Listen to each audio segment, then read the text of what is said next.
Welcome back एक नए chapter में जो कि होता है काफ़ी खतरनाक। चलो बिना देर के स्टार्ट कर दे। हमें देखा जाता है एक नाइट का सीन जहाँ पर एक कंस्ट्रक्शन साइट पर एक लड़का दूसरे लड़के को पीट रहा होता है। बेचारे पीटने वाले लड़के की तो हालत काफ़ी ज़्यादा खराब होती है, नाक से भी पान की पिचकारी निकल जाती है। दूसरे वाला बंदा फाइनल ब्लो मारता है और उसे नीचे गिरा देता है एक ही मुक्की में, और दूसरे बंदे के चेहरे को पकड़ते हुए कहता है, हे लड़के सुनो, मैं तुम्हें सिर्फ एक दिन देता हूँ, उस बास्टर्ड को ढूंढो जिसने मेरे भाई के साथ इतना गंदा मजाक करने की कोशिश की थी। ये और कोई नहीं बल्कि ब्योंग जिन का भाई ब्योंग चान होता है, जो कि ये 18 साल का होता है और farmer national youth representative boxing का होता है। लो भाई, एक और बंदा आ गया हमारे एमसी से पंगा लेने के लिए। हमारा एमसी से कैसे नंगा करता है आगे वाले चैप्टर में पता चल ही जाएगा।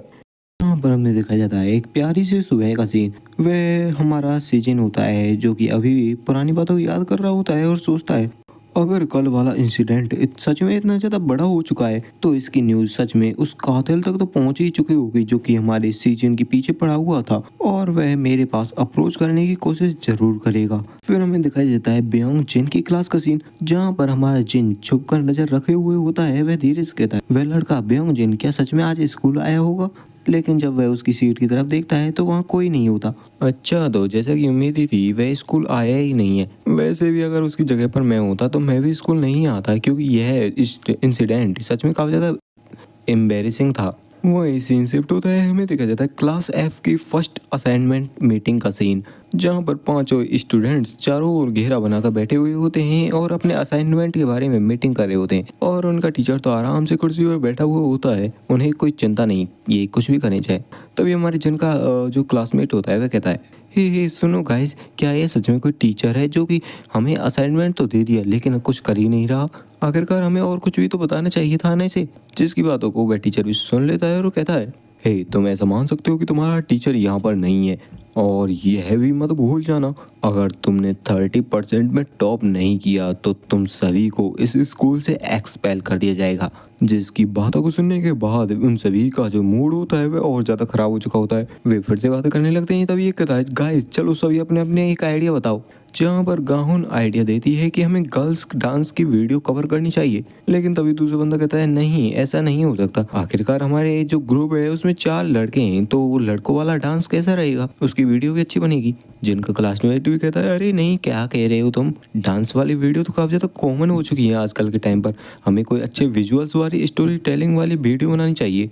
डुओ भी कहता है, आखिरकार एक सॉन्ग बनाने के बारे में क्या ख्याल है? क्लासमेट मना कर देता है, नहीं डुओ ऐसा कैसे हो सकता है, 2 सप्ताह में एक म्यूजिक वीडियो बनाना इतना पॉसिबल नहीं है। जहाँ पर हमें जिन का सीन दिखाया जाता है जो कि अभी भी गहरी सोच में बैठा हुआ होता है। तो वह क्लासमेट गाहुन को भी समझाते हुए कहता है, गाहुन आखिरकार कैसे ये सेंस भी बना सकता है, हमारी टीम में 4 लड़के हैं और तुम कह रही हो लड़के वाला डांस वीडियो बनानी चाहिए। गाहुन भी विरोध में कहती है, आखिरकार ये सेंस क्यों नहीं बनाता, आखिरकार लड़कियों का डांस तो सभी को काफी ज्यादा पसंद है और ये अटेंशन को भी काफी ज्यादा ग्रैब करेगा। तभी तीसरा कहता है, हाँ तुम सही कह रही हो, लेकिन फिर भी लड़कों वाला डांस अच्छा रहेगा। डो सभी को शांत करते हुए कहता है, गाइस ज्यादा एक्साइटेड मत हो, सभी सोच समझकर कुछ फैसला लो। तभी हमारे जिन को कोई आइडिया आता है, कहता है, ठीक है मुझे मिल गया आइडिया, मेरे पास सच में एक काफी अच्छा आइडिया है, तो चलो सभी इकट्ठे हो जाओ, मैं तुम सभी को एक साथ सुनाता हूँ। जहाँ पर वह धीरे धीरे करके सभी को अपना आइडिया सुनाने लगता है।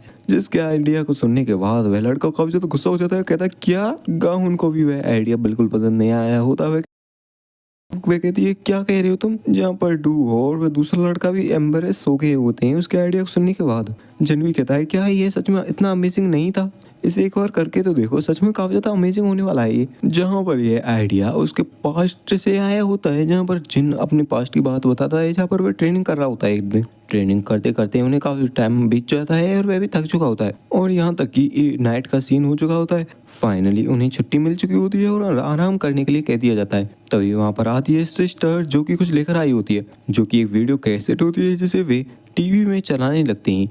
और जो टीवी में चलता है उसे देखकर तो जिन भी काफी ज्यादा चौंक जाता है, क्योंकि वह उसे काफी पसंद आ रहा होता है। और ये और कुछ नहीं बल्कि होती है पावर रेंजर्स की फाइटिंग सीन्स और वीडियोस। हर एक पावर रेंजर का अपना अलग स्टाइल, अपना अलग स्टेमिना, हर एक का अलग स्टाइल। 5 पावर रेंजर्स मिलकर बनाते हैं एक काफ़ी खतरनाक सी टीम जिसकी वह वीडियो होती है और ऐसा ही कुछ हमारा जिन भी क्रिएट करना चाह रहा होता है। वह सिस्टर भी हमारे जिन के पास आती है और पूछती है, जिन आखिरकार ये कैसा था, एक्साइटिंग था ना? और ऐसे ही काम तुम गाइस आगे चलकर करने वाले हो तो तुम काफ़ी ज़्यादा अच्छे बनोगे आगे जाकर। जिन की बातों को जिन सुनकर बेचारा छोटा जिन भी काफ़ी ज़्यादा खुश हो जाता है और इसी आइडिया को इम्प्लांट करने के लिए वह जिन कह रहा होता है उन सभी से, लेकिन किसी की भी रुचि उन बच्चों वाली चीज़ में बिल्कुल नहीं होती। और यह आइडिया तो उस लड़के को बिल्कुल पसंद नहीं आया होता। वह भी चिल्लाते हुए कहता है, तुम क्या कह रहे हो? ओल्ड स्कूल हीरोज की पैरोडी वीडियो बनाने के लिए हमसे कह रहे हो? आखिरकार हम बड़े हो चुके हैं, ऐसी वीडियो हम क्यों ही बनाएंगे? टीचर को भी उनकी बातों में इंटरेस्ट आ रहा होता है, वह भी शांति से उनकी बातों को सुन रहा होता है। वह लड़का बैठ जाता है, कहता है, अरे नहीं यार, मेरा तो सिर दुख रहा है इसकी बातों को सुनने के बाद। जहाँ पर गाउन भी काफी ज्यादा इरिटेट हो चुकी होती है, वह भी चिल्लाते हुए कहती है, हे चैंग सीजिन, क्या तुम यहाँ पर सिर्फ ऊधम मचाने के लिए आते हो या पढ़ने भी आते हो, कुछ करने भी आते हो? जिसके ऐसे गुस्से वाले रवैये को देखकर तो वह भी झोंक जाता है। वह फिर से चिल्लाते हुए कहती है, क्या तुम्हें स्कूल से निकाला जाना कोई जोक लगता है? यह एक काफी सीरियस बात है, मेरे लिए, तुम्हारे लिए, सभी के लिए, हम सभी के लिए। वह दूसरा लड़का उसे शांत करते हुए कहता है, गाउन थोड़े शांत हो जाओ, इतना चिल्लाने की कोई जरूरत नहीं है। तो वह ऑरेंज कलर के बालों वाला बंदा भी कहता है, बोंग जूनू, तुम्हें ऐसा नहीं कहना चाहिए। गाहुन टीचर से पूछती है, टीचर क्या मैं इस असाइनमेंट को अकेले कर सकती हूँ? लेकिन टीचर भी उसे मना कर देता है ऐसे करने के लिए। इसका नाम बोंग जून होता है, जो कि कहता है, गाहुन पहले शांत हो जाओ और फिर इसके बारे में सोचते हैं। तो फाइनली उन सभी ने मिलकर अपने अपने आइडियाज को अपनी अपनी पर्चियों में लिखकर वहां पर रख दिया होता है और उन पर्चियों को उस बॉक्स में डाल दिया होता है। जो भी पर्ची निकलेगी उसी का आइडिया चलेगा। बोंग जूनो भी कहता है, इस बॉक्स में से जो भी पर्ची निकलेगी उसी आइडिया को सभी को मानना पड़ेगा, कोई भी इससे पीछे नहीं हट सकेगा और कोई पीछे हटने के बारे में सोचना मत। ओके, सभी काफ़ी ज़्यादा नर्वस होते हैं और कहते हैं, ठीक है, कोई ज़रूरत बात नहीं है, इसमें 5 आइडियाज़ हैं जिनमें से कोई एक ही निकलेगा और उसी को मानना पड़ेगा। जहाँ पर बोंग जूनो उस बॉक्स को हिलाने लगता है, सभी पर्चियों को मिलाने लगता है। सभी लोगों की नज़र उसी बॉक्स पर होती है, सभी काफ़ी ज़्यादा एक्साइटेड होते हैं, आखिरकार क्या होगा इसमें। फाइनली बोंग जूनो ने उस बॉक्स को टेबल पर रख दिया होता है। हमारा जेंग सीजन भी उसे पकड़ने के लिए अपना हाथ आगे बढ़ाता है, लेकिन तभी कोई उसका हाथ बीच में ही पकड़ लेता है। ये और कोई नहीं बल्कि गाहुन होती है, जो कि कहती है, तुम इसे नहीं उठा सकते, मैं निकालूंगी पर्ची को। और वह खुद के लिए उस बॉक्स को ले लेती है और इस सिचुएशन में वह भी काफ़ी ज़्यादा फ्रस्ट्रेटेड होती है। वह कहती है, आखिर कौन सी पर्ची निकलेगी? वह पर्ची निकालने लगती है और फाइनली उसने एक पर्ची निकाल भी ली होती है और उस पर्ची को निकाल कर वह टेबल पर रख देती है, जहां पर सभी की नज़र उसी के हाथ पर होती है कि आखिर कौन सी पर्ची निकली। सभी काफ़ी ज़्यादा क्यूरियोसिटी के साथ उस पर्ची की ओर देख रहे होते हैं, लेकिन वह पर्ची निकलती है हमारी जेंग सीजन की पावर रेंजर्स वाली, जिसको देखने के बाद सभी की हालत खराब हो जाती है और हमारा जेंग सीजन इस टाइम पर काफ़ी ज़्यादा खुश हो चुका होता है। वह कहता है, फाइनली निकल आई। फिर हमें एक रात का सीन दिखाया जाता है जहाँ पर चीफ होती है, जो कि किसी बुरी हालत में होती है। उसके हाथ में उसकी पिल्स की बोतल होती है और शायद से उसे कोई बीमारी होती है जिससे वह काफ़ी ज़्यादा दर्द में होती है और काफ़ी ज़्यादा हाँफ भी रही होती है, पसीना भी आ रहा होता है साथ साथ। वह भी कहती है, यह 1 घंटे से ज़्यादा हो गया है जब से ड्रैक्स मेरे पास आया था। जहाँ पर हमें उसी सीन को दिखाया जाता है जहाँ पर ड्रैक्स चीफ के पास आया होता है और ये वही इंस्ट्रक्टर होता है जिसने हमारे सीजन को बचपन में सिखाया था। हम देखते हैं उन दोनों को बालकनी में जो कि बात कर रहे होते हैं आपस में। ड्रैक्स भी कहता है, आखिरकार कैसे रहेगा अगर हम अपनी तरफ से किसी को जिन को ढूंढने के लिए भेज दें तो? चीफ भी कहती है, हाँ ऐसा कर तो सकते हैं, लेकिन जो हावरो है वह किसी भी एक चांस को ढूंढ रहा है ताकि वह मुझसे छुटकारा पा सके, वो भी इस इंसिडेंट का यूज़ करते हुए। इस तरीके से मैं केयरलेसली तरीके से मूव नहीं कर सकती। ऑफ कोर्स मैं उसे भी फ्रीली मूव नहीं करने दे सकती। यहाँ पर हम देखते हैं 2 किलर्स को जो कि दूसरी छत पर छुपे हुए होते हैं और उनकी नज़र हमारी चीफ पर होती है और इन्हीं पर नज़र रखने के लिए शायद हावरो ने इसे भेजा होता है। और हम उनके कपड़ों पर ब्लू वेज को देख सकते हैं, जहाँ पर रेड वेज तो इस चीफ का होता है लेकिन ब्लू वेज शायद हावरो का है। ड्रैक्स भी उन्हें देखकर सतर्क हो जाता है। चीफ भी कहती है, तो हम सिर्फ इतना आशा कर सकते हैं कि वॉन जल्दी से जल्दी जिन को हमारे पास वापस ले आए। जहाँ पर हम बॉन को देखते हैं जो कि अपने कंप्यूटर पर लगा हुआ होता है जिन को ढूंढने के लिए, लेकिन बॉन को भी काफ़ी ज़्यादा टाइम हो चुका होता है लेकिन उसे कोई भी ट्रेस नहीं मिला होता। वह भी कहता है, ये तो काफ़ी ज़्यादा अजीब है, एक भी ट्रेस नहीं मिल रहा मुझे, क्या किसी ने इसके एविडेंसेस को पहले से ही छुपा दिया है या मिटा दिया है? और इसके भी अलावा आखिरकार हमारे सीनियर जिन ने तकाहाशी को कैसे ढूंढा था यहाँ पर? चलो पहले जिन सीनियर को ढूंढने पर ही फोकस करते हैं, इससे पहले कि बाकी के टीम मेंबर्स उसे ढूंढ ले। जहाँ पर हम सीन देखते हैं जहाँ पर जिन अपने फ्रेंड डुओ के साथ अपने घर की ओर जा रहा होता है। वह डुओ से भी कहता है डुओ हम कल मिलते हैं, कल क्लॉथ शॉप पर चलेंगे और वहाँ से कॉस्ट्यूम लाएंगे। इस टाइम पर उसे भी काफ़ी ज़्यादा खुशी हो रही होती है, वह भी सोच सोच कर काफ़ी ज़्यादा खुश होते जा रहा होता है। वह कहता है फाइनली मैं पहली बार अपने दोस्त के साथ कपड़े खरीदने जाऊँगा, कितना मज़ा आएगा। वही हम उसके पीछे देखते हैं 2 लड़कों को जो कि हमारे एम्स की ही फोटो खींच रहे होते हैं। ये और कोई नहीं बल्कि वही बंदे होते हैं जो कि पिछली बार ब्योंग जिन के भाई से मार खा रहे होते हैं और उसकी फोटो खींचकर उन्होंने हमारे एम्स की फोटो खींचकर उस ब्योंग चैन के फोन पर सेंड कर दी होती है। ब्योंग चैन भी देखता है अपने फोन में और वह देखकर एकदम हैरान हो जाता है। वह देखता है जैंग सी जिन, यह पॉसिबल भी कैसे है, आखिरकार ये जिंदा कैसे है। 9 महीने पहले, जहाँ पर हमें 9 महीने पहले का सीन दिखाया जाता है, वह कोने में सिमट को बैठा हुआ होता है जहाँ पर कोई उसके दरवाजे पर होता है जो कहता है हे ब्योंग चैन, क्या तुम इस दरवाजे के पीछे हो। लेकिन ब्योंग चैन कोई भी आंसर नहीं देता। दरवाजे के बाहर वाला बंदा भी कहता है मुझे पक्के तौर पर पता है कि ब्योंग चैन तुम अंदर हो, लेकिन फिर भी तुम आंसर नहीं दे रही। कोई बात नहीं, मुझे यह पता नहीं है आखिरकार तुमने ये काम कैसे किया, लेकिन तुमने एक काफी अच्छा काम किया। वह बास्टर्ड जैंग सीजन, वह तो स्कूल में आता भी नहीं है, उसने तो अपने स्कूल में एब्सेंट की फाइल डाली है और ऐसा लगता है वह पूरी तरीके से गायब ही हो गया है। लेकिन उन्हें भी नहीं पता होता है कि ब्योंग चैन ने पहले ही जैंग सीजन को मार दिया है और वह ब्योंग चैन इस टाइम पर काफी ज्यादा डरा हुआ होता है क्योंकि उसके सिर पर मर्डर का इल्जाम लगने वाला होता है। लेकिन एब्सेंट वाली बात को सुनकर वह उसके घर जाता है हमारे जैंग सीजन के और कहता है यहाँ पर ऐसा कोई रास्ता नहीं है कि जैंग सीजन अभी भी जिंदा हो। आखिर उस लड़के का जो पिता है वह क्या सोच रहा है, ऐसा नहीं हो सकता। वह छुपते छुपाते जैंग सीजन के घर पर पहुंच चुका होता है जहाँ पर वह देखता है उस डॉक्टर के हाथ में किसी चीज को, जिसे देखकर तो वह भी चौंक जाता है, जो कि और कुछ नहीं बल्कि होती है जैंग सीजन की अस्थियां, जिन्हें देखकर वह भी खुश हो जाता है। वह कहता है हाँ मैं सही था, मुझे पक्के तौर पर पता था कि वह मर चुका है। इसका पिता सच में पागल हो चुका है जो उसने स्कूल में उसके एब्सेंट होने की फाइल डाली है और किसी को यह नहीं बताया कि उसका बेटा मर चुका है। जहाँ पर हमें प्रेजेंट टाइम में दिखाया जाता है वह ब्योंग चैन, वह कहता है मुझे डेफिनेटली तौर पर कंफर्म किया था कि वह मर चुका है, वो भी मैंने खुद जाकर कंफर्म किया था। आखिरकार ये सब क्या चल रहा है, वह फिर से जिंदा होकर कहाँ से आ गया। अगले सीन में हमें दिखाया जाता है एक काफी बड़ी सी सिटी का सीन। प्यारी सी सुबह होती है और काफी बड़ी सिटी दिखाई जाती है। उसी सिटी में एक होंगडे नाम की मार्केट होती है जिसमें काफी ज्यादा चहल पहल होती है। वहीं पर हमारे क्लासमेट भी बैठे हुए होते हैं। बोंग जूनो भी कहता है आखिरकार वह कमीना कहाँ चला गया, अभी तक आया क्यों नहीं। तभी दूर कहीं से हमारा एमसी उन्हें आता हुआ दिखाई देता है। हेलो गाइस, कैसे हो, आ गए, हमें स्वागत तो करो मेरा। अबे कमीने इतनी देर कहाँ लगा ली तूने, रुक तेरा स्वागत मैं करता हूँ अभी। तभी हमारा जिन उसके हाथ को मरोड़ते हुए कहता है अरे मुझे माफ कर देना, थोड़ा लेट हो गया। वह भी चिल्लाते हुए कहता है अरे कमीने क्या कर रहा है, आखिरकार किसी का हाथ को मोड़ते हुए कौन माफी मांगता है। हमारे जिन उसके हाथ को छोड़ देता है। वह देखता है कि वहाँ पर गाहुन नहीं होती। वह भी पूछता है हे आखिरकार गाहुन कहाँ पर है। वोंग जूनो भी बताता है कि मैंने उसे कॉल भी किया था और व्हाट्सएप में मैसेज भी भेजे थे, लेकिन उसने मेरा आंसर ही नहीं दिया। लगता है वह तुम्हारे आइडिया को सच में काफी ज्यादा नापसंद करती है। जैसे सुनकर तो सी जिन भी काफी ज्यादा उदास हो जाता है। वह कहता है क्या, मैंने तो सोचा था कि गाओन भी हमारे साथ आएगी शॉपिंग करने के लिए। वोंग जूनो भी चिल्लाते हुए कहता है आखिरकार क्या हो गया इसमें, हम खुद से जाकर भी तो कस्टम्स को खरीद सकते हैं।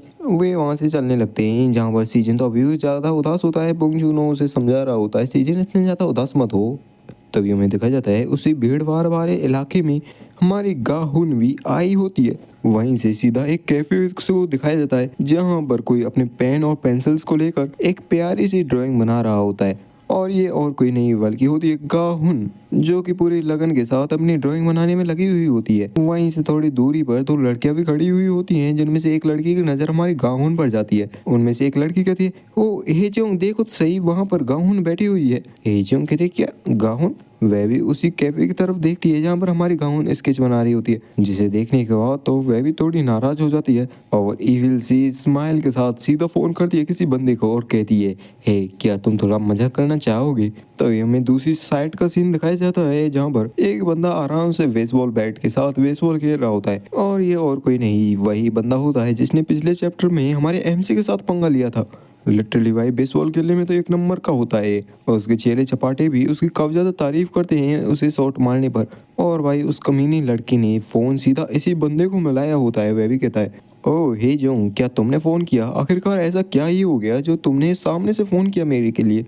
हेजोंग सारी सिचुएशन को बताती है। वह भी स्माइल करते हुए कहता है ओके ओके हेजोंग, अपने प्रॉमिस को मत भूल जाना, तुम्हें एक प्रॉमिस पूरा करना होगा, ठीक है ना। तभी हमें कुछ टाइम बाद देखा जाता है हमारे इस सीजन की टीम को, जो कि अपने कपड़ों को खरीद कर बाहर आ चुके होते हैं। वहीं पर वोंग जुनो कहता है कि आज हमने जो कस्टम्स को खरीदा है तो इनको मैं लेकर जाऊंगा और संभाल कर रखूंगा। आखिरकार गाइस अब तुम क्या करने वाले हो। तभी दूसरा बंदा कहता है मैं तो गाइस अपने दूसरे दोस्तों के साथ जा रहा हूँ। बोंग जुनो भी कहता है हे तुम जो ये जुन, तुम तो काफी ज्यादा हर्टलेस हो बास्टर्ड, क्या हम तुम्हारे दोस्त नहीं है जो तुम दूसरे दोस्तों के पास जा रहे हो। डूहो कहता है तो कैसा रहेगा अगर हम कोई डेजर्ट खाने चलें, मैं कुछ अच्छी जगहों के बारे में जानता हूँ। जिसको सुनकर तो भाई साहब सीजन भी काफी ज्यादा खुश हो जाता है। लेकिन भाई साहब बोंग जूनो की तो शक्ल ही उतर जाती है।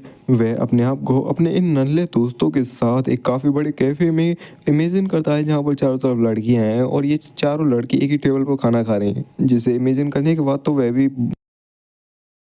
एम्बेरेस होते हुए कहता है नहीं मुझे असाइनमेंट का काम करना है, नहीं मैं नहीं जा सकता। डू और जेंग सीजन उससे ज़्यादा कहते भी नहीं और सीधे चले जाते हैं। और हमें उसी कैफे का सीन दिखाया जाता है, जहाँ पर हमारे सीजन के सामने काफी सारा खाने का सामान पड़ा हुआ होता है। जिसे देखने के बाद तो सीजन काफी ज्यादा खुश हो चुका होता है। वह भी कहता है क्या ये शुगर वॉर्म्स, इनको तो मैं कभी भी टच नहीं कर पाया, जब मैं कलर था तब भी नहीं। और भाई साहब भुक्कड़ों की तरह उस खाने को खाने लगता है। डुओ भी कहता है अरे सीजन आराम से खाओ, अगर तुम्हें ज़्यादा भूख लगी हो तो मैं और खरीद लाऊंगा तुम्हारे लिए। सीजन की खाते खाते नजर जाती है गाहुन की तरफ, जो कि स्केच कर रही होती है। हे डू वहाँ पर देखो, वहाँ पर तो गाहुन है जो कि कुछ कर रही है। डो भी कहता है क्या गाहुन, हाँ देखने पर तो ऐसा ही लग रहा है गाहुन नहीं है। सीजन एक पेस्ट्री को उठाकर गाहुन के पास जाने लगता है, लेकिन डू कहता है आखिरकार अब तुम क्या करने के बारे में सोच रहे हो।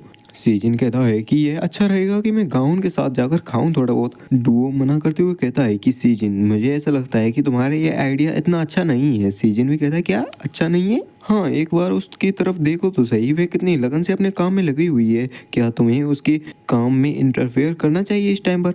जहाँ पर हमारा सीजन उसकी बातों को मान लेता है और जाकर उसे परेशान नहीं करता। उन्हें खाना खाते हुए टाइम पास करते हुए शाम हो जाती है, जहाँ पर हमारे सीजन और डुओ उस कैफे से बाहर निकल आए होते हैं। जहाँ पर सीजन अभी भी गाहुन को देख रहा होता है, जो कि अपने काम में लगी हुई होती है। वे आराम से सड़क पर चल रहे होते हैं। डुओ की नज़र सीजन पर होती है, क्योंकि इस टाइम पर सीजन कुछ अपसेट सा लग रहा होता है। डुओ भी उसकी परेशानी को समझते हुए कहता है सीजन क्या हुआ, क्या यह इसलिए तो नहीं है कि तुम गाहुन से बात नहीं कर पाए। लेकिन गाहुन का नाम सुनते ही सीजन एक ही जगह पर खड़ा रह जाता है और कहता है डुओ तुम आगे चलो, मैं अभी आता हूँ, मुझे कुछ चेक करना है। और ऐसा कहकर वहाँ से सीधा भाग जाता है उसी कैफे की तरफ। डुओ भी कहता है आखिरकार इसे क्या हो गया अब। जहाँ पर हमारा सीजन भागते हुए सोच रहा होता है हाँ ये तो सही है कि गाहुन अपने काम में लगी हुई थी काफी आराम से, लेकिन वहीं पर दो लड़कियां थी जो कि गाहुन को काफी बुरी नजरों से घूर रही थी। उनके चेहरों को देखने के बाद तो मैं साफ अंदेशा लगा सकता हूँ कि वे कुछ ना कुछ गड़बड़ करने वाली हैं। मुझे सच में काफी बुरी फीलिंग आ रही है, मुझे जल्दी से जल्दी गाहुन के पास पहुंचना होगा।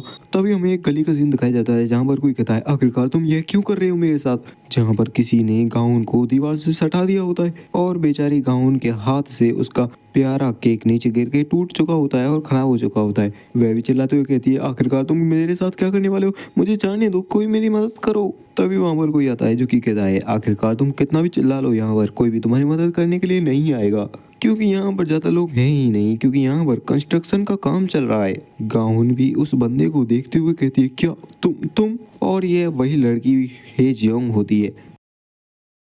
वह भी काफी बुरे अंदाज में कहती है हे गाउन, सच में काफी लंबा टाइम हो गया जब से हम मिले हैं। तभी हमें उसकी पास्ट स्टोरी दिखाई जाती है, जिस वजह से वह हमारी गाउन पर काफी ज्यादा गुस्सा है। जहाँ पर हमें बताया जाता है कि कुछ टाइम पहले जब वह स्कूल में पढ़ती थी, हमारी हे जियोंग को किसी एंटरटेनमेंट कंपनी से ऑफर आया था, जिसकी चर्चा स्कूल में हो रही थी। सारी लड़कियां उसकी काफी ज्यादा प्रशंसा कर रही थी और कह रही थी हे जियोंग तुम तो काफी ज्यादा ही फेमस हो चुकी हो, तुम्हें तो एंटरटेनमेंट कंपनी से भी ऑफर आ गया। वह भी कमीनी कहती है अरे नहीं ऐसी इसमें कोई बड़ी बात नहीं है, ऐसा तो होता रहता है। लेकिन वह जब दोबारा से एंटरटेनमेंट कंपनी में जाती है तो वह कहती है क्या आखिर अभी अभी आपने क्या कहा। जहाँ पर एंटरटेनमेंट कंपनी का मैनेजर कहता है कि जैसा कि तुम देख ही सकते हो, किसी ने मुझे ये फोटोज भेजी हैं जिनमें मैं साफ साफ देख सकता हूँ कि तुम ड्रिंकिंग, अल्कोहल और ना जाने क्या क्या काम करती हो और दूसरे लड़कों के साथ हैंग आउट भी करती हो। यहाँ तक कि तुमने अपने क्लासमेट के साथ भी काफी गलत काम किया है, जिस वजह से उसने काफी गलत कदम भी उठा लिया था एक बार तो तुम्हारा ये कॉन्ट्रैक्ट भी स्टार एंटरटेनमेंट कंपनी के साथ अभी रद्द होता है। हम तुम्हारे जैसे किसी प्रॉब्लमेटिक बंदे के साथ कॉन्टैक्ट नहीं कर सकते। जहाँ पर हे जियोंग बाहर आ चुकी होती है उस कंपनी से और वह काफी ज्यादा गुस्सा होती है, चिल्ला रही होती है आखिरकार किस बास्टर्ड ने मेरी कंपनी की होगी इस कंपनी में। अगर एक बार मैंने उसे ढूंढ लिया तो मैं पक्के तौर पर उसे मार दूंगी। लेकिन उसी कंपनी के पास में उसने हे जियोंग ने हमारे गाहुन को जाते हुए देख लिया होता है और उसे देखने के बाद उसके मन में सिर्फ एक ही ख्याल आता है कि इसी ने मेरी कंप्लेन की होगी उस कंपनी में और इसी बात पर वह गुस्सा होती है। उसे पक्के तौर पर नहीं पता होता कि इसने किया, लेकिन लग रहा होता है इसी ने किया। और भाई साहब इसी बात के ऊपर उसने प्रेजेंट टाइम में गाहुन के ऊपर कोई खतरनाक थप्पड़ मारा होता है। बेचारी गाहुन भी इस थप्पड़ को खाने के बाद सन्न खड़ी रह जाती है। वह लड़की चिल्लाते हुए कहती है, आखिरकार तुम्हारी हिम्मत कैसी हुई मेरी जिंदगी को खराब करने की? आखिर तुम्हारी जैसी लड़की ऐसा कर भी कैसे सकती है जो कि अपनी बहन के रास्ते पर भी नहीं चल सकती। जहाँ पर उसने अपने लाइटर को जला लिया होता है और उन लौंडों से भी कहती है कि इसे टाइट से पकड़ो, मुझे कुछ करना है इसके साथ। वह हमारे गाउन के बालों को पकड़ती है और लिटरली भाई उसके बालों को जलाने लगती है, यहाँ तक कि उसके बालों में भी आग लग चुकी होती है। इस टाइम पर गाहुन बेचारी काफी बुरी सिचुएशन में फंस चुकी होती है। तभी उस लड़की के पीछे से कोई तो दौड़ कर आ रहा होता है, जो कि और कोई नहीं बल्कि होता है हमारा एमसी, जो कि आते के साथ सबसे पहले तो उस हेजियों को धक्का देता है और दूर हटाता है और हमारे गाहुन के जाकर सामने खड़ा हो जाता है। गाहुन भी उसे अचानक से अपने सामने देखकर चौंक जाती है और देखती है कि हमारी सीजन ने उसके बालों को पकड़ लिया होता है जहाँ से वे चल रहे होते हैं और उसकी आग को भी बुझा दिया होता है। और इस टाइम पर हमारा सीजन काफी ज्यादा कूल लगा होता है। वह भी चौंक जाती है, कहती है जैंग सीजन तुम यहाँ पर? तभी वह लड़का उसे हटाते हुए कहता है, हे लड़के आखिरकार कौन हो तुम और तुम यहाँ क्या? तभी हमारा एमसी उसके रख के रैप्टअप मारता है जिससे उसका जबड़ा भी हिल जाता है और एक ही रैप्टे में वह वहीं पर ढेर होकर गिर पड़ता है। हमारे एमसी की ऐसी खतरनाक पावर को देखने के बाद तो हेजोंग की भी सिट्टी पिट्टी गुल हो जाती है और खतरनाक से एक्सप्रेशन के साथ उन बंदों की तरफ बढ़ रहा होता है।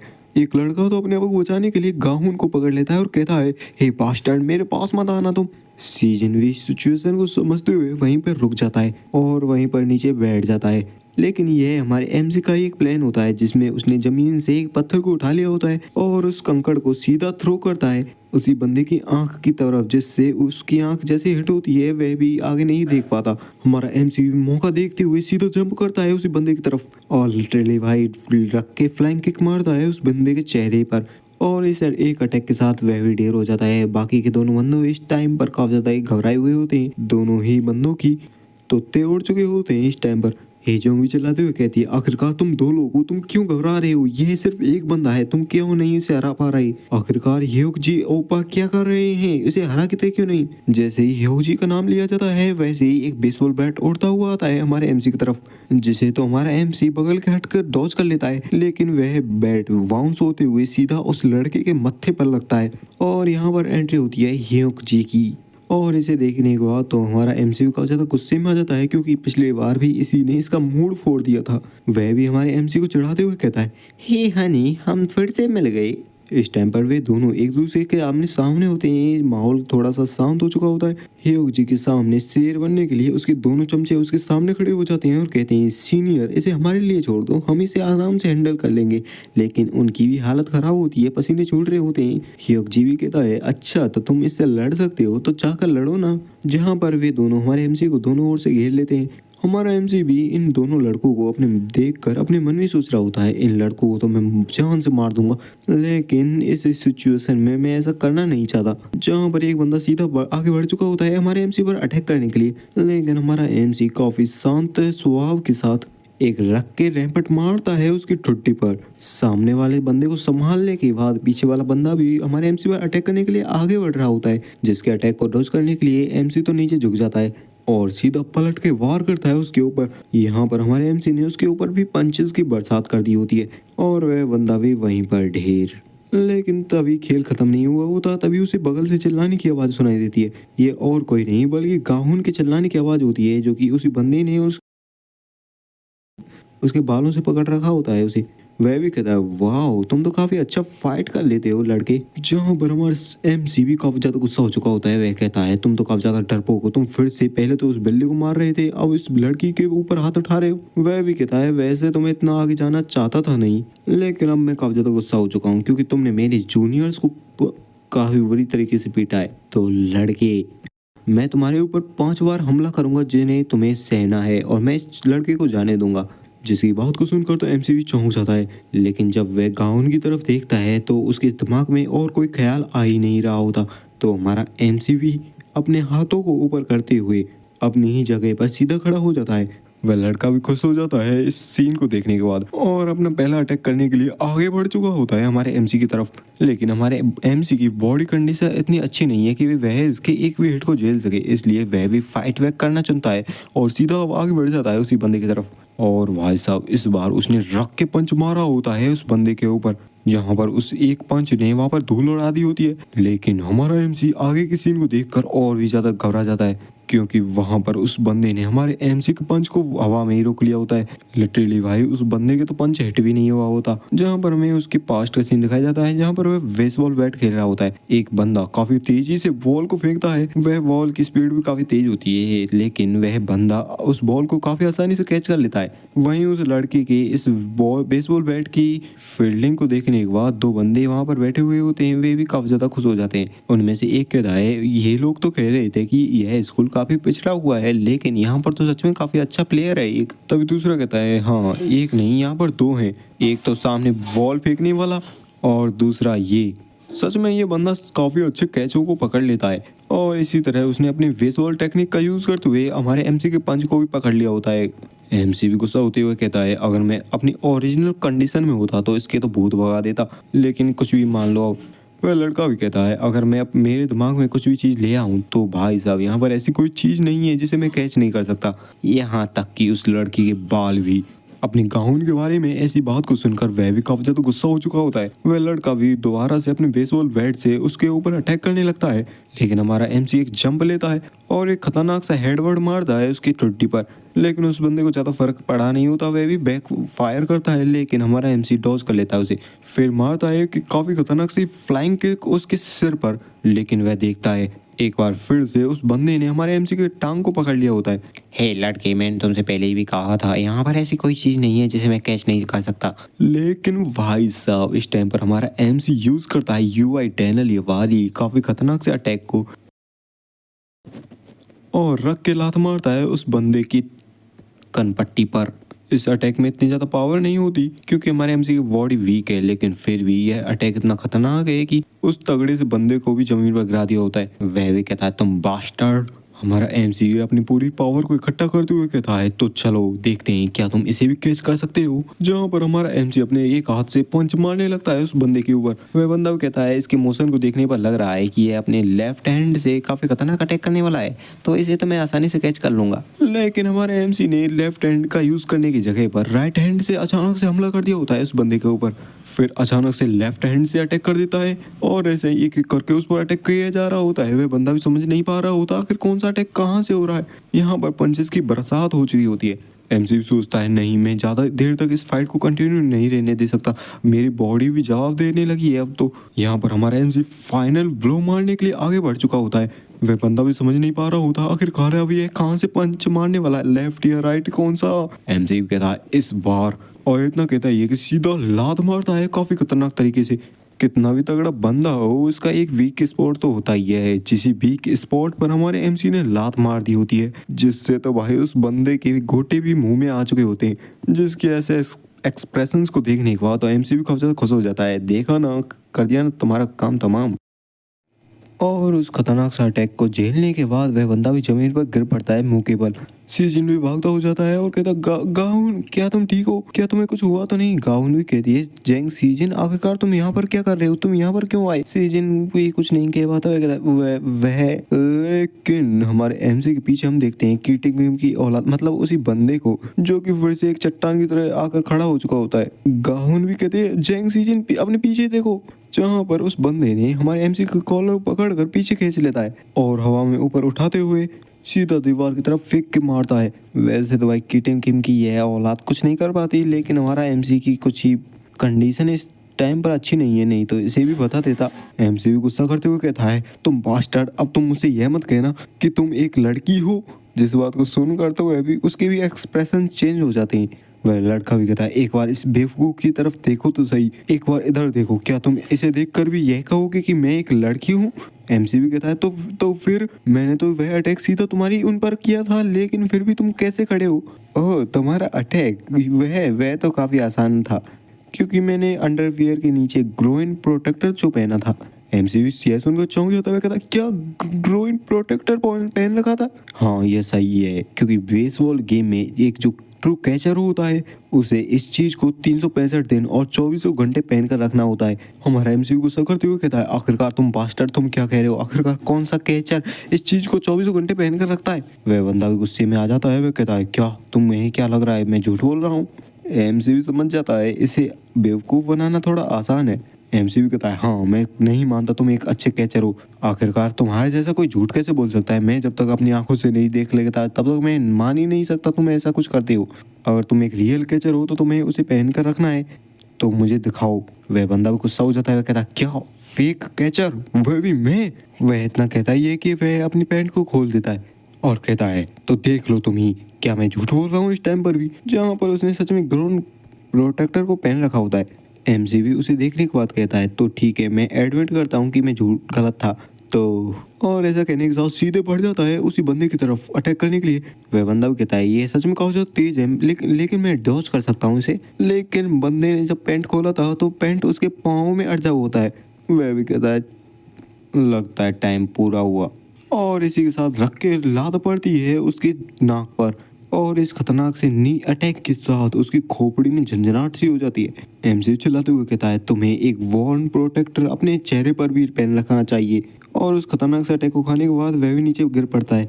इतना फाइट करने के बाद तो हमारा एमसी भी हाफ नहीं लगता है, क्योंकि इसकी स्ट्रेंथ इतनी ज़्यादा तेज नहीं होती।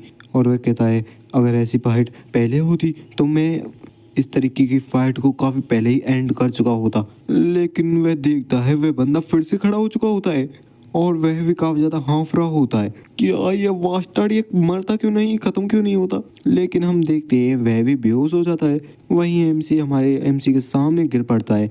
यहाँ पर हमारे एमसी की हालत काफी खराब होती है, जिस वजह से उसे भी शौक आता है। वह भी जमीन पर बैठ जाता है। क्या क्या मैंने इस बार सच में क्या स्पीड ज्यादा कर दिया? वहीं वह बगल में देखता है, यहाँ पर कोई उसकी तरफ आ रहा होता है, और यह वही लड़की होती है जो कि हमारे एमसी पर अटैक करने वाली होती है। लेकिन तभी कनपट्टी पर रफ के रैपट पड़ता है उसके, और ये और किसी ने नहीं बल्कि गाहुन ने मारा होता है, जिस रैपट को खाने के बाद वह भी दूर गिर पड़ती है। हमारा एमसी देखता है गाहुन को, जो कि हमारे एमसी के लिए खड़ी हुई होती है। गाहुन भी चिल्लाते हुए कहती है आखिरकार मुझे तुम्हें कितनी बार बताना होगा, मैंने तुम्हारे साथ कुछ ऐसा किया ही नहीं। मैं उस कंपनी में सिर्फ उनके ऑफर को रिजेक्ट करने गई थी, और तुम जिन फोटोज की बात कर रही हो वो तुम्हारे चमचों ने भेजी होंगी शायद से। वह हेयोंजिन भी कहती है क्या मेरे चमचों ने? वह याद करती है जब पहले के टाइम पर वह दूसरों को गोली कर रही थी, तो हाँ कुछ ऐसा तो हुआ था। उसके एक चमचे ने फोटो तो खींची थी उसकी, और जब मैंने उससे पूछा था तो वह मना कर रही थी। वह कह रही थी कि उसके फ़ोन की बैटरी डेड हो चुकी है, जिस वजह से फ्लैश लाइट सी जली थी। और ऐसा ही एक बार तब हुआ था जब मैं दूसरे लड़के के साथ थी, तब भी वह लड़की अपने फ़ोन को देख रही थी, और मैंने तब भी पूछा था कि आखिरकार फिर से फ्लैश लाइट किसकी जली। तब वह कह रही थी कि मेरे फ़ोन की टॉर्च चेक कर रही थी, कुछ नहीं। वह भी सारे मामले को समझ चुकी होती है, और उस अपनी चमची को वो एक दीवार के पीछे छुपा हुआ देख लेती है, और लिटरली भाई उसके पीछे भागने लगती है उसे पकड़ने के लिए। उनकी बहसबाजी से अलग हमारी गाउन हाथ आगे बढ़ाती है हमारे एमसी को खड़ा करने के लिए। एमसी भी इस टाइम पर काफ़ी ज़्यादा खुश होता है उसके सहारे को पाने के बाद। वह भी कहती है ऐसे हंसो मत। सीजन भी कहता है ठीक है। इस टाइम पर उन्हें भी रात हो चुकी होती है, जहाँ पर बेचारी गाहुन का तो केक पूरी तरीके से बिगड़ चुका होता है। सीजन बेचारा पीछे पीछे आ रहा होता है आराम से। हम देखते हैं उसके हाथ में भी चोट लगी हुई होती है। गाहुन भी चिल्लाते हुए कहती है आखिरकार तुम मेरे पीछा क्यों कर रहे हो? तुम्हें हॉस्पिटल जाना चाहिए, वहाँ पर इलाज जाकर कराओ। सीजन कहता है अरे नहीं, ऐसी कोई बात नहीं है। आज जो कुछ भी हुआ मुझे लगा था कि तुम काफ़ी ज़्यादा डर चुकी होगी, इसलिए मैं तुम्हारा कंपनी देने आया था। गाहुन भी चिल्लाते हुए कहती है क्या तुम्हें लग रहा है यह मेरे साथ पहली या दूसरी बार हुआ है? ये मेरे साथ होता रहता है, तो तुम्हें घबराने की चिंता नहीं करनी चाहिए। सीजन भी सोचता है क्या पहली बार नहीं हुआ ऐसा? क्या पहले भी उसे किसी ने तंग किया है? जहाँ पर हमारा सीजन पास्ट में उन लड़कियों की बातों को याद करता है, जहाँ पर वह कैसे हमारी गाहुन की बुराइयां कर रही होती हैं, और उसका मजाक बनाकर हंस भी रही होती है। वह भी सोचता है यह तो बुरी भी नहीं दिखती, फिर आखिरकार उसके साथ भी ऐसा क्यों होता है। तभी उनके पास में एक मर्सिडीज कार आकर रुकती है, जिसके अंदर गाहुन की मॉम बैठी होती है, जो कि कहती है गाहुन इतना लेट क्यों कर लिया तुमने, आखिरकार तुम इतनी देर से क्या कर रही थी। तभी गाहुन की मॉम की नज़र हमारे सीजन की तरफ जाती है। सीजन भी काफ़ी मुस्कुराते हुए कहता है हेलो। हमारे सीजन को देखने के बाद मॉम कहती है आखिरकार तुम कर क्या रही हो, आखिर मैंने बड़ी मुश्किल से तो तुम्हें शेरीमार्ट हाई स्कूल भेजा था और अब यहीं से तुम डेटिंग करने लगी। गाहुन भी कहती है नहीं मॉम ऐसा कुछ नहीं है। वहीं पर हम बेचारा सीजन तो अलग ही टेंशन में वह सोच रहा होता है आखिरकार ये सब क्या हो रहा है। मैं तो अपनी सासू माँ के सामने पहला इंप्रेशन काफ़ी अच्छा छोड़ना चाहता था, लगता है बुरा इंप्रेशन छूट गया। वहाँ पर हमारी सीजन की सासू माँ, मेरे मतलब है गाहुन की मॉम कहती है, गाहुन की मॉम काफ़ी ज़्यादा गुस्से में कहती है मुझे जवाब मत दो, तुम जल्दी से आकर कार में आकर बैठ जाओ क्योंकि मैं तुम्हारी बहन के बर्थडे पर गुस्सा होना नहीं चाहती। तभी हम देखते हैं बैक सीट का सीन। वह इस मिरर को नीचे करते हुए कहती है ओह गाहुन, मैंने तुम्हें मेरे लिए केक लाने के लिए कहा था, आखिर मेरे केक का क्या हुआ। वहाँ पर वह अपने केक को देखती है जो कि काफ़ी बुरी तरीके से बिगड़ चुका होता है, जिसे देखने के बाद तो वह भी गुस्सा हो जाती है। वह कहती है क्या तुम अब मुझसे यह मत कहना कि मैंने तुम्हें एक काम दिया था उसे भी तुम ठीक से नहीं कर पाई, मेरी छोटी सिस्टर तुम तो। तभी उनकी मॉम उन्हें रोक देती है और कहती है गायोंग तुम चुप हो जाओ, गाहुन तुम जल्दी से कार में बैठो, चलो वापस चलते हैं। उनकी ऐसी बात को सुनकर हम समझ सकते हैं कि गाहुन की इस सिचुएशन घर पर भी ठीक नहीं है। सीजन भी सोच रहा होता है क्या गाहुन ठीक रहेगी अपने घर पर भी। चलो छोड़ो, वैसे अब मुझे घर पर चले जाना चाहिए, काफ़ी ज़्यादा रात हो चुकी है। चलो फ़ोन में देखता हूँ कहाँ पर हूँ मैं। ओ नहीं, फोन तो स्विच ऑफ हो गया, यह तो काफी ज्यादा बुरा हो गया। तभी हमें गाहुन के घर का सीन दिखाया जाता है जहाँ पर वह कूड़ेदान में देखती है जहाँ पर उसकी टी शर्ट उसी खराब केक से बिगाड़ दी होती है किसी ने। वह सीधा आकर अपनी बहन गायोंग के रूम में आती है। हे गायोंग तुमने ये क्या किया, तुमने मेरा यूनिफॉर्म क्यों बिगाड़ा तुमने। गायोंग भी कहती है आखिरकार इससे हो गया ही क्या, तुमने भी तो मेरा केक बिगाड़ दिया था, मैंने भी तुम्हारी टी शर्ट को उसी केक जैसा बना दिया। जिस बात को सुनने के बाद तो गाहुन भी काफी ज्यादा गुस्सा हो जाती है और लिटरली भाई उस पर लड़ने लगती है और उसके बालों को खींचने लगती है। यही तो है पीक मेल कंटेंट। जहाँ पर हम अगले सीन में देखते हैं कोई फोन से फोन कर रहा होता है, जहाँ पर फोन करने वाला बंदा कह रहा होता है बॉस बॉस प्लीज मुझे थोड़ा और टाइम दीजिए, मुझे थोड़ा और टाइम लगेगा इसे करने में, प्लीज अपना ध्यान रखना। और ये और कोई नहीं बल्कि हमारे सीजन का डैड होता है और वह अभी भी घबराते हुए कहता है यही मेरा फॉल्ट था, ये मेरा फॉल्ट था। तो आखिरकार कौन होगा इसका बॉस और आखिरकार आगे क्या होने वाला है। तो वीडियो को लाइक, चैनल को सब्सक्राइब कर देना। 100 लाइक्स का टारगेट है, इसे पूरा कर देना, नेक्स्ट चैप्टर जल्दी ही आएगा। Thanks for watching.